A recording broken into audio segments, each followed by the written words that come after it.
Curious George, the curious little monkey. Margaret and H.A. Ray published their first book about the adventures of Curious George in 1941. The response was so great that they quickly published 29 more stories. George became an American phenomenon that has withstood the test of time. The Rays decided that they were going to create an animal character who embodied all the best of childhood antics.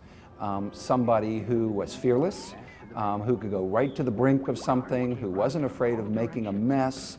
But fortunately for George, and for most kids too, there's always a man in the yellow hat, that is a grown-up, who will show up and pull you back from the brink and clean up the mess and then put you into bed at night after a nice dinner and turn the lights out and you go to sleep. So George is basically a stand-in for all kids who have curiosity and energy and want to have fun. Margaret and H.A. Ray's stories of Curious George have been loved by children for decades.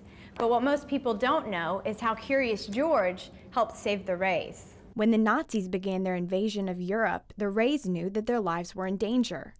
They left Paris only days before it was occupied. An exhibit at the Chrysler Museum in Norfolk, Virginia documents the Rays' journey. They were stopped by the authorities more than once who questioned them. Being Jewish, they were in mortal danger of being arrested there and sent to Germany. But they would open their suitcases and the authorities would see children's book illustrations and assume, oh, they're harmless, let them go on their way. So Curious George actually did save the day for them. The Rays were able to build their own adventures into their stories about Curious George. But what many say is remarkable is the Rays' ability to capture childhood innocence in a time of darkness.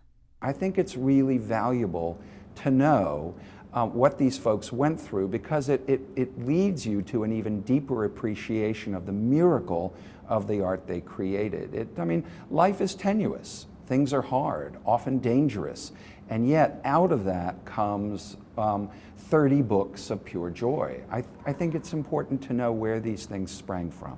Caitlin Burke, CBN News.